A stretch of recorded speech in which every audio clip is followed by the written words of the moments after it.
Friends, आज मैं आपको बताने वाला हूं कि चंद्रगुप्त मौर्य का शासनकाल के दौरान उसका साम्राज्य का विस्तार कहां कहां तक था।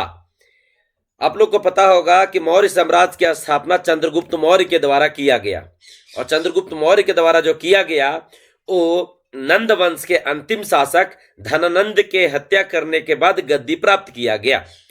चंद्रगुप्त मौर्य जो थे, चंद्रगुप्त मौर्य जब गद्दी प्राप्त किए तो गद्दी प्राप्त करने के बाद जो है अपने साम्राज्य के विस्तार पर बल दिए। चंद्रगुप्त मौर्य के पहले जब धनानंद का शासन चल रहा था उसी समय ही सिकंदर का आक्रमण हुआ था, जो कि विश्व विजेता बनना चाह रहा था। तो सिकंदर का आक्रमण हुआ तो पश्चिमी क्षेत्र में एक लाइन बोला जाए उत्तर पश्चिमी क्षेत्रों में उन्होंने साम्राज्य का विस्तार किया था। जहां उत्तर पश्चिमी क्षेत्रों में देखेंगे तो 4 गो क्षेत्र हो, काबुल हो, कंधार हो, हेरात हो और बलूचिस्तान हो। ये 4 गो क्षेत्रों पर सिकंदर ने आक्रमण करके क्षेत्रों को जीता। ये जो इस क्षेत्र में मौजूद है, पाकिस्तान हो और अफगानिस्तान हो और ईरान वाला एरिया हो, इस एरिया पर कब्जा किया। काबुल, कंधार, हेरात और बलूचिस्तान।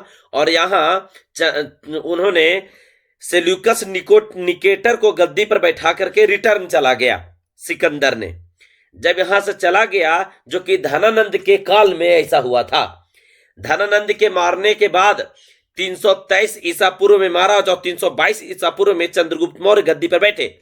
तो जब ऐसा हुआ तो उसके बाद चंद्रगुप्त मौर्य जो थे साम्राज्य विस्तार का कार्य किए, जो कि उत्तर पश्चिमी क्षेत्र से लेकर के पूर्व में बंगाल तक और उत्तर में जम्मू कश्मीर से लेकर के दक्षिण में कर्नाटक तक साम्राज्य का विस्तार किए। उत्तर पश्चिमी क्षेत्र में आखिर इस सभी क्षेत्रों को चंद्रगुप्त मौर्य फिर जाकर के जीत गए। किससे जीते?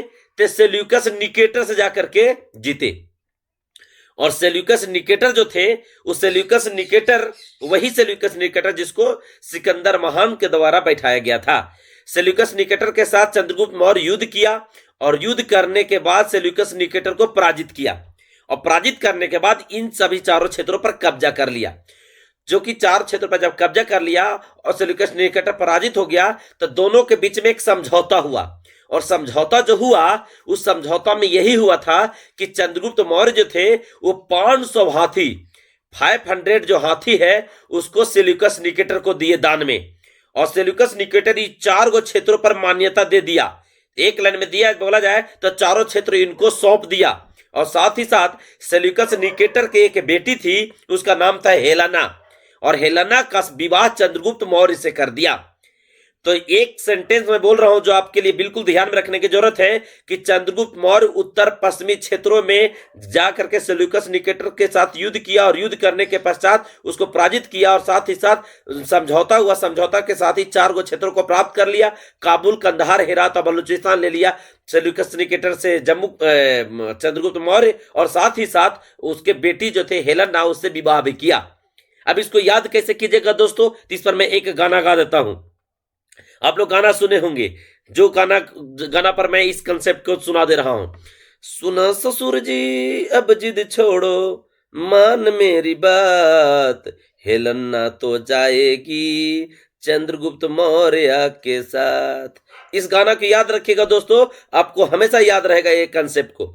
तो वहीं उत्तर में जो है जम्मू कश्मीर, दक्षिण में कर्नाटक, पूर्व में बंगाल की खाड़ी और पश्चिम में जो आपको मैं बताया ईरान का जो क्षेत्र, इतना साम्राज्य जो है चंद्रगुप्त मौर्य के द्वारा स्थापित किया गया था, जो कि धनानंद के क्षेत्र से ज्यादा विस्तारित किया गया।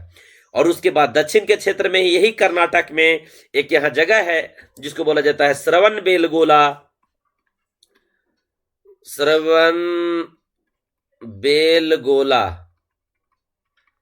श्रवणबेलगोला में आकर के चंद्रगुप्त मौर्य संथारा ले लिए और इस संथारा के साथ उनकी मृत्यु हो गई। उसके बाद जो है इसका बेटा जो है बिंदुसार के द्वारा शासन चलाया गया।